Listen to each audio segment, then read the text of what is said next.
Scott, welcome back. Thanks, James.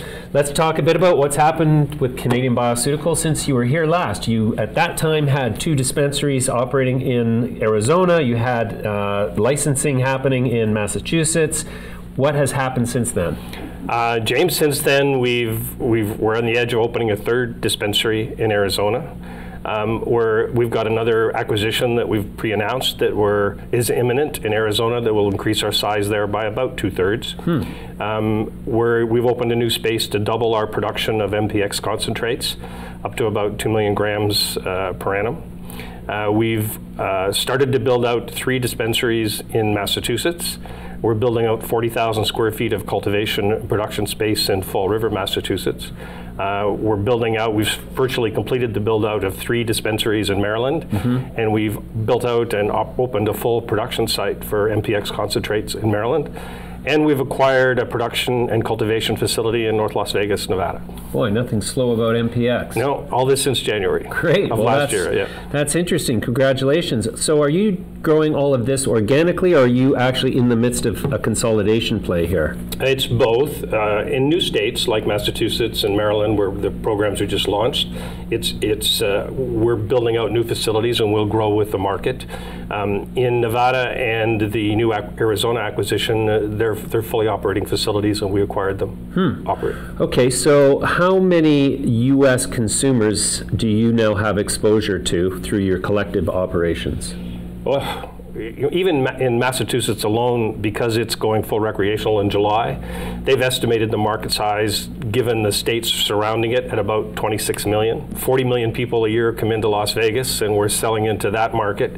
There's about 6 million people in Maryland and another 6 million people in Arizona. So we've probably got 50 or 60 million people that will be within reach of one of our dispensaries. Sure. So you're probably in one of the best positions to opine on what effect has the rescinding of the Cole Memo by Attorney General Jeff Sessions had on the actual evolution of the industry. One would think not much, judging by your growth. You know, the first day it came out, we saw a little bit of dip in stock price. It recovered quickly over the next couple days, and it's had very little effect. In fact, if anything, it may well have pushed Congress into putting forth some more permanent solutions to facilitate the growth of the industry in the United States.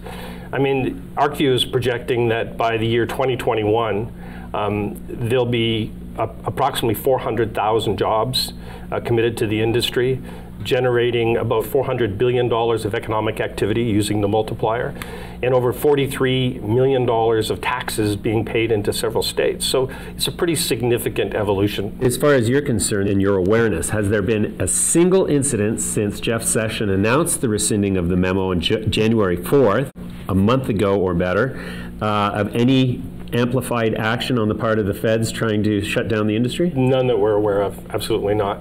In fact, we've seen what's happening in California. The industry continues to grow. We sense that there's some consolidation going on in the sector. I think that's going to result in some much larger companies that'll have a little more clout, both from a lobbying perspective and political clout. If Congress is moving towards, as we said, pieces of legislation that'll help protect the industry, the Rohrabacher-Brumhauer amendment is still in force until February 8th or 9th, whenever the budget extension. And we've got it on pretty good sources from people pretty high up in the Democratic Party that they will not support any budget changes that in any way impairs the industry going forward. So the support is broad. The support is broad. 62% of Republicans are polled to be in favor of it now. Sure. And a massive amount of Democrats. I mean, there's over 68 million people live in states where it's recreational legal. So yeah. You can't put the genie back in the bottle. Sure. Okay, let me ask you then, is the access to capital been slowed down at all for MPX specifically? We just raised another $27 million. We raised it in December. Much of it we raised in Europe, of course, which has been the source of most of our funding. So between debt and equity, we've raised almost $100 million US so far. And I don't see any problem in raising more capital as we need it going forward. Well, great. So what are your ambitions for future states, future acquisitions at this point? Well, we wanted to be in 10 states by the end of the year. We're working aggressively on getting licenses in New Jersey. In fact, my COO in the U.S. has arranged for a conference in Las Vegas this week. We're bringing in people from the governor's office in New Jersey, meeting up with a couple state senators in Nevada to kind of help them draft rules for a recreational program in New Jersey. That's a target for us. We've got license applications in Ohio. And once again, I think you'll find there's a fair amount of consolidation over the next 12 months in the U.S. market, and we'd like to be a part of that. Wow, great. Well, congratulations on your progress. We'll keep watching. Thanks for coming in again, Scott. Pleasure, James.